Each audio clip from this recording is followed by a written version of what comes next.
I'm Grandmom Sandy, and welcome to Grandmom's World.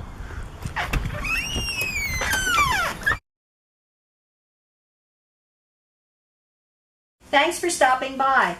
Today I'm going to work on my Father's Day gift to my son. He's the father of 4 girls and a very good father, I must say. So I'm going to be making his Father's Day gift from me. We're going to be doing decoupage. Now, over the years I've done a lot of decoupage. You can do it on just about anything.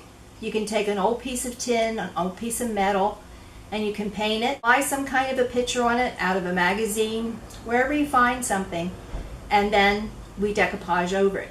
Decoupaging is forming a clear coat, and when you are finished, you can't even feel where the edge of that picture was or the edge of that article was. It really does a nice job. You can also antique it to make it look old. Today I'm going to start with just a plain wooden board that I picked up at a craft store, and I lightly sanded it, and we're going to paint it. Now, I usually use some kind of acrylic paint from the paint store. Anything that you want to put on, you can even use it plain and not put any finish on the top. But today, we're going to paint it. So you just apply the paint and go with the grain. See where your grain is on the wood. Of course, metal, that doesn't matter. Glass, I've already done decoupage on glass. I've made pencil holders. I've made toothbrush holders. There you don't have to worry about going with the grain. But if you stain especially, you have to worry about which way the grain goes. So look at your piece, figure out which way the grain goes. Make sure you get those edges. Now before I start any kind of project like this, I cover my table. Today I'm using just plain old newspaper. Make sure you cover where you're working because I have a tendency to get sloppy. I think we all do, especially when we don't know what we're doing the first time. So cover your table where you're working. Now earlier I did the back, so that's already covered. And after you do this, I usually do the back first so I have a dry space to lay it on. Make sure you put it on something isn't touching the table where you're working, because that paint on the edges will adhere to the newspaper or even wax paper, and then when you go to take it off you have a mess. So always put it on some kind of a pedestal. Now, as you can see, sloppy, just like I said, I have it on my hand. For this, I am going to be using a greeting card, an old greeting card that I had, and I just cut it out, and then we're going to burn the edges. And I just light a candle.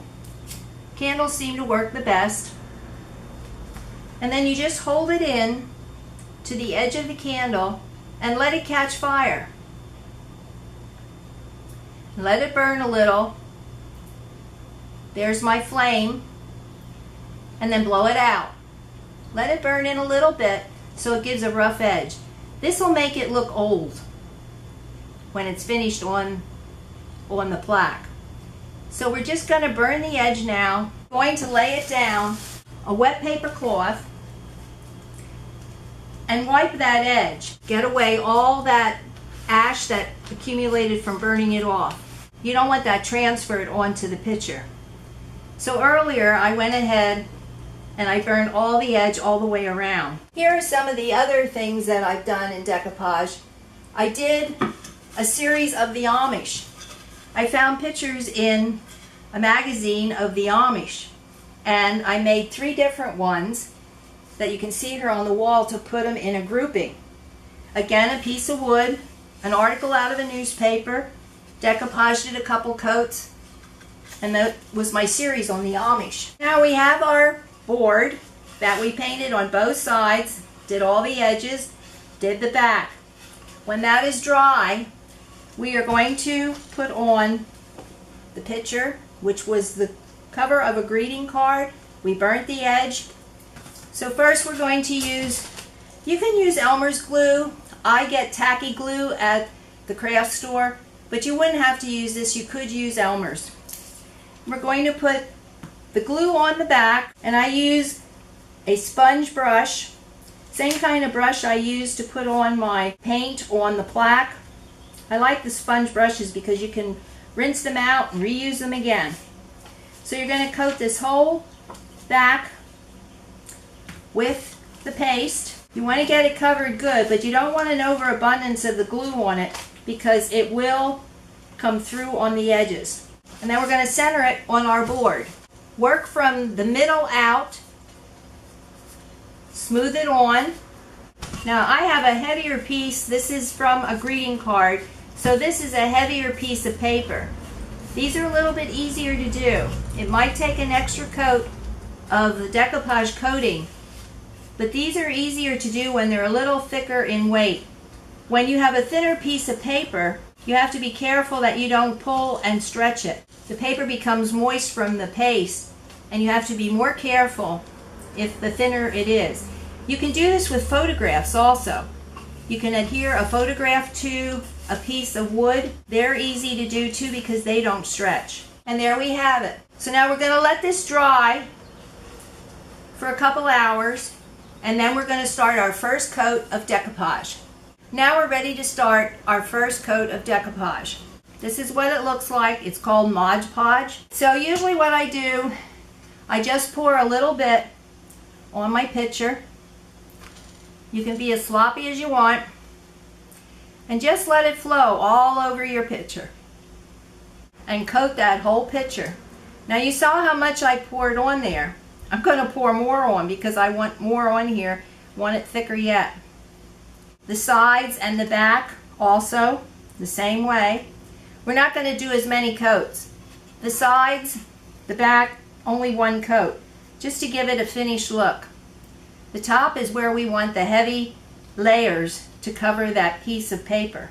Cover the edges just a little this time to blend it in. Now what you want to try and do is make sure you don't get air bubbles. And again, remember to put it on a pedestal because you don't want it sticking to your paper or to your wax paper, whatever you prepared your table, your working surface with. So make sure you have it on a pedestal and let it dry for a couple hours. We put our first coat of decoupage on our plaque, and I left it dry for a couple hours. We're ready for the second coat.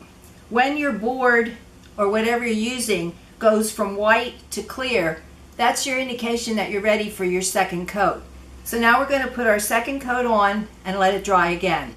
Our decoupage board now is dry, and you can't feel where the picture was. All the edges are smooth. It's a little bit white yet, and that will fade, but I'm in a little bit of a hurry because I want to go to the farm to get some fresh produce.